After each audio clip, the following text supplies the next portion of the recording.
as we start to see more and more of these rookies, this rookie class is pretty good, right? LaMelo Ball, he's averaging 25 minutes a game.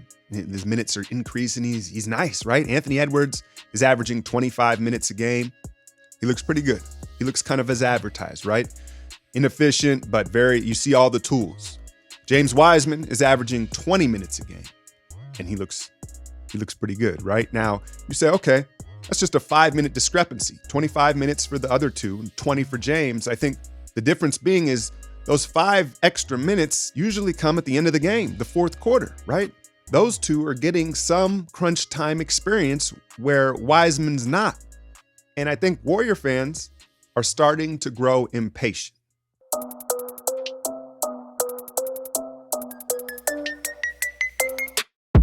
So I had a couple people reach out to me on Twitter, my Patreon, I think even YouTube, and they're like, how you feel about Wiseman's minutes right now? Right? I think we're all left wanting more, particularly the other night against the Raptors. He didn't see the floor in the fourth quarter.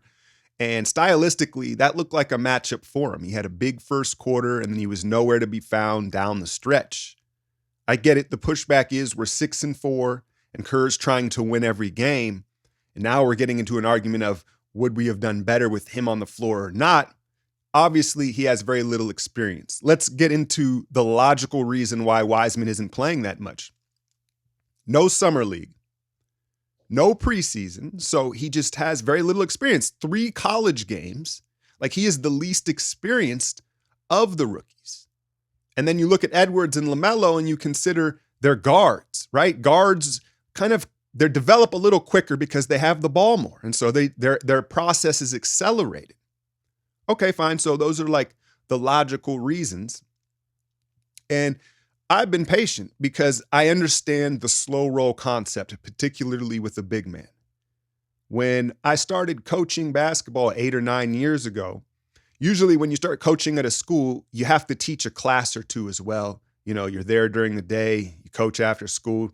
And I did PE, but I also had a couple classes, tech or computer. I was teaching kids Google Slides and basic computer tech skills. And so I'm a new teacher, a new coach. And I think the lesson that most new coaches and teachers learn in their first few years or seasons of coaching is you can't be their friends. You can't be the nice guy, right?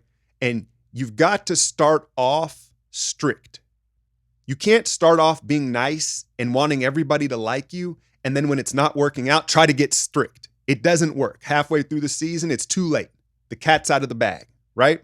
And so after a few years or seasons of coaching, most people understand that concept. And it's like, all right, well, I can't backpedal. I can start off strict as the season goes along, and depending on the personalities of the team and where it's at, I can loosen the reins and we can relax and have some fun, so long as they know that there are consequences and I will discipline you, right? And so back to Kerr and Wiseman, that's the slow roll concept of you got to start off rigid and then you can loosen the reins a little bit. And big picture, what it is from a basketball perspective is they're trying to hold Wiseman accountable for every mistake. So he is being molded into the Warriors culture, right? Like, oh, you go hunting a block and give up an offensive rebound? Have a seat. That's not acceptable as far as the Warriors organization goes. Oh, you didn't hedge enough off that screen and the guard just blew by to the rim? Come have a seat. That's not acceptable here. That's the concept of it, and it's frustrating, and you're seeing Wiseman get frustrated with it, right? But particularly, again, with big men who are usually take longer to develop, it's an understandable philosophy. I'll use Karl Anthony Towns as an example of it going wrong. Karl Anthony Towns, number 1 pick, center, Minnesota. They gave him everything right away. 32 minutes a game his rookie year, and he put up big numbers. And I was like, wow, Cat, look at this, right? But then, as they realized, like, we haven't held him accountable enough on defense, particularly, right? It was too late. Back to the teacher coaching concept, right? It's too late. They were his friend initially, and now they've gotten to a point where it's too late, and it is what it is. He can't be reined back. They gave him too much freedom. And look, I'm not here to knock Cat. He's an all-star big, but we all know he leaves a lot to be desired on that end. And a lot of it has to do with how they handled his rookie year in his first couple seasons by not holding him accountable there. Steve Kerr and the Warriors are trying to hold Wiseman accountable and mold him into a winning two-way player. So that's the logical take. But I'll give you a spicy one as well, because I've heard the grumblings and this stuff crosses our minds as fans. Does Steve Kerr just not like playing big men, right? Have you heard the story, like when the Warriors had JaVale those 2 seasons? If you don't remember, like he didn't play much, right? And it took a conversation from Draymond to convince Steve Kerr to play JaVale. And then we saw what that kind of unlocked with the offense, right? And I think that just in the back of the Dub Nation's minds is it just in Kerr's DNA to go small? Like we know his MO. He always starts with the big on the floor, but he rarely finishes with one. But let's not pull the context out of that, right? Because the reality of it is you look at his roster through the dynasty, and it was so wing dominant. He was playing to his strengths. So you can't really blame him for that. But now you look at the roster and it doesn't necessarily play out that way. And by the way, you have the number 2 pick who looks like one of the most talented big men we've seen come along in the last 10 years. So we're all anxious. We're all trying to be patient to see more of Wiseman, right? And I think if you want to go further back and you're an OG Dubs fan, you still probably have a little PSD from Chris Webber. Number 1 pick. Oh man, he's going to be an all-star big man. And he started to butt heads with Don Nelson, right? And it wasn't necessarily a playing time thing, as more of a personality and a style of play thing.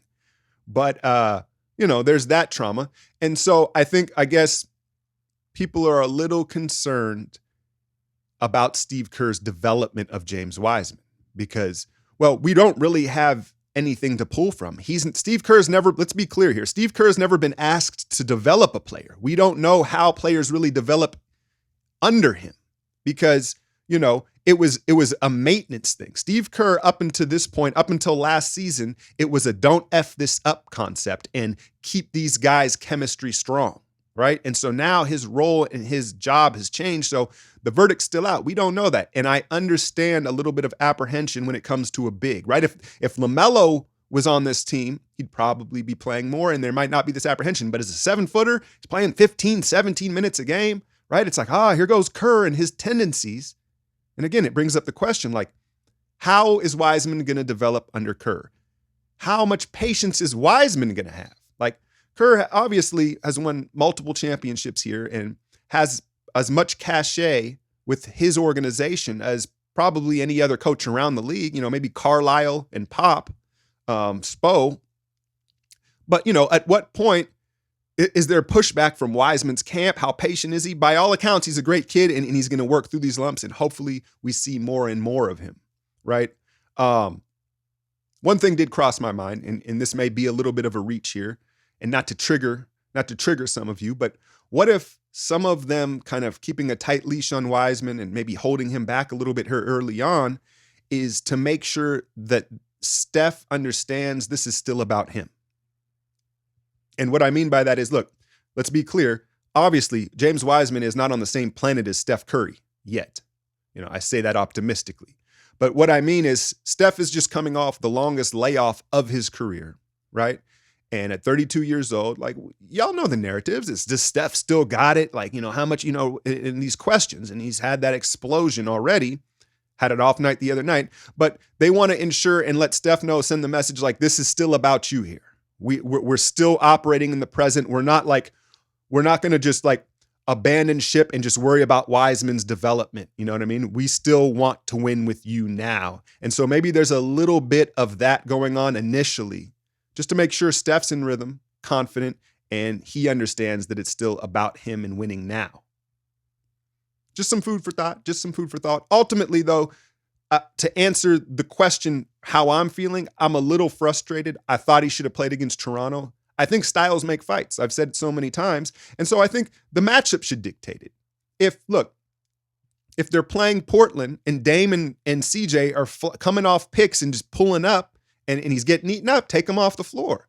But you're playing Toronto and Siakam Bitty Bag Siakam is trying to hit multiple spin moves and pound the ball in the paint, then yeah, Wiseman, he probably should play more minutes. So we'll see how it goes. But I think Steve Kerr is too smart to not to bury Wiseman, right?